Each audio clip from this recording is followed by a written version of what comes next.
Assalamualaikum warahmatullahi wabarakatuh. Saya Ina Aprilia, NIM 2020143423 dari kelas 1K, Fakultas Keguruan Ilmu Pendidikan, Prodi PGSD, menjawab soal-soal UAS Pendidikan Agama Islam. Soal yang pertama, apa yang Anda ketahui tentang zakat? Jadi, zakat itu adalah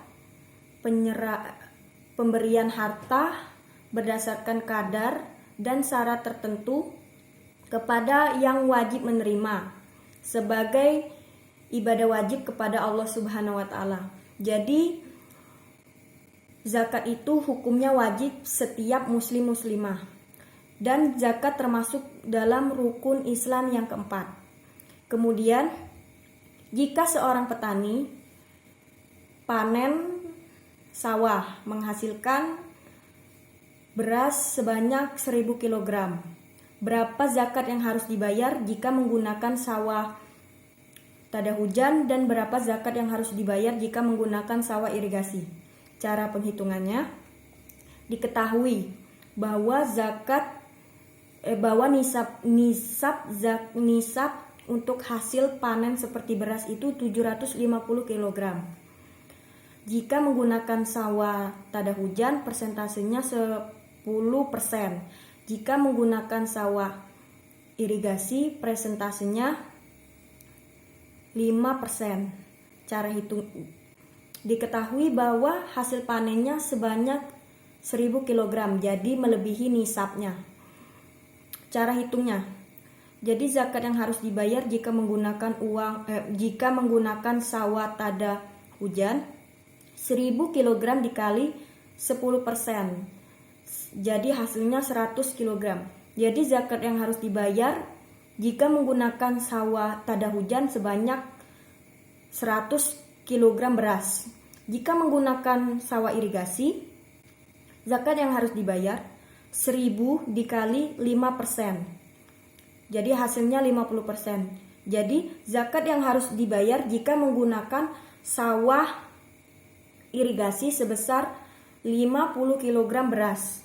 Soal yang kedua, apa yang harus diperhatikan sebelum pembagian harta warisan? Yang pertama, mengurus pemakaman.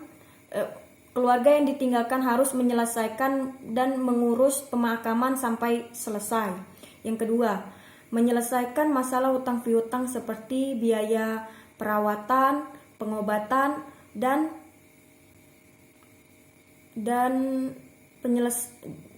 pengobatan. Yang ketiga, menyelesaikan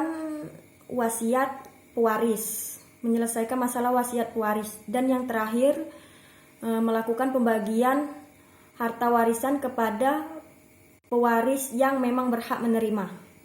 Kemudian, jika seorang ayah mati meninggalkan uang sebanyak 100 juta.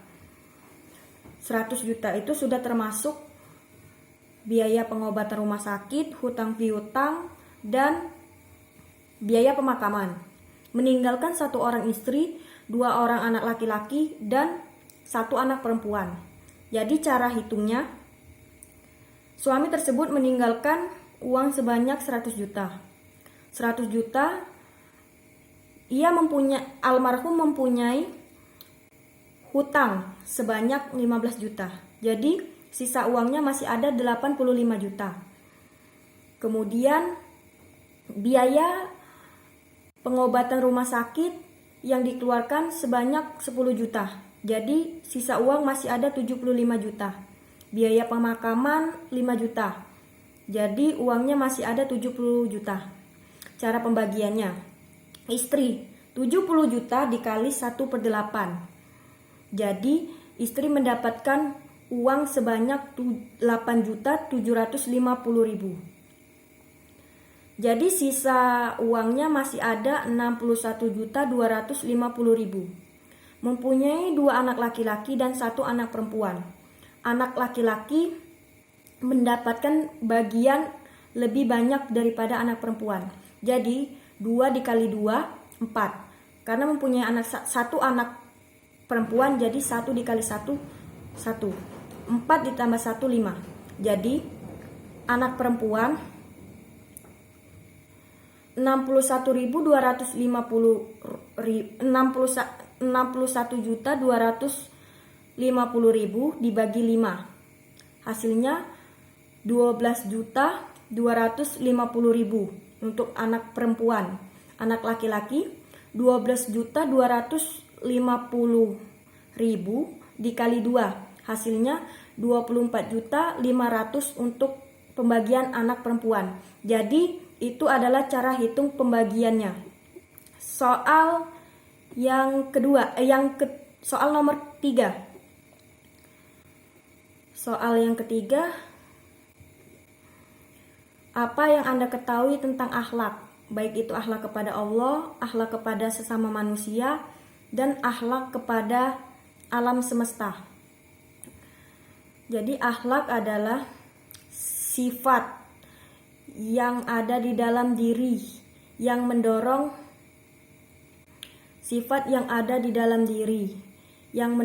perbuatan spontan tanpa melakukan pemikiran yang panjang, yang langsung spontan terjadi tanpa harus ada pembahasan. Akhlak kepada Allah. Jadi akhlak kepada Allah itu seperti kita mencintai Allah, benar-benar mencintai daripada apapun dan siapapun. Mengamalkan Al-Quran, menjadikan Al-Quran sebagai pedoman hidup, dan menjalani apa yang diperintahkan Allah dan menjauhi apa yang dilarang Allah. Akhlak kepada makhluk sesama manusia.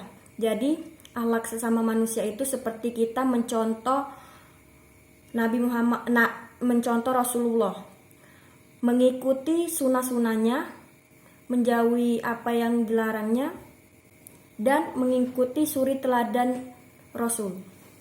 Yang ketiga, akhlak kepada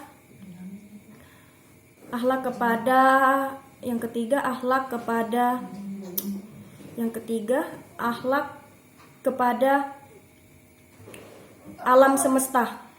Jadi akhlak kepada alam semesta itu seperti kita melestarikan, menjaga kelestarian lingkungan, tidak merusak, memanfaatkannya dengan sebaik-baiknya. Soal yang keempat, apa yang Anda ketahui tentang takwa? Jadi takwa adalah sikap mental seseorang yang selalu ingat dan waspada terhadap sesuatu dalam rangka memelihara diri dari noda dan dosa. Dari noda dan dosa selalu melakukan perbuatan baik dan benar, pantang melakukan perbuatan salah dan kejahatan, baik terhadap diri sendiri, orang lain, maupun alam. Soal yang kelima, kenapa orang muslim wajib menuntut ilmu, dan bagaimana konsep ilmu dalam Islam? Jadi orang muslimah itu wajib menuntut ilmu, karena menuntut ilmu, dengan ilmu kita dapat mengetahui apa yang belum kita ketahui dan menambah pengetahuan. Orang yang menuntut ilmu itu akan dipermudah jalannya menuju surga. Rasulullah SAW bersabda, "Utlubul ilma minal mahdi ilal lahdi." Tuntutlah ilmu dari buayan sampai liang lahat. Menuntut ilmu itu tidak pandang umur, baik laki-laki maupun perempuan, baik tua maupun muda. Semuanya wajib menuntut ilmu, karena menuntut ilmu jalan menuju surga.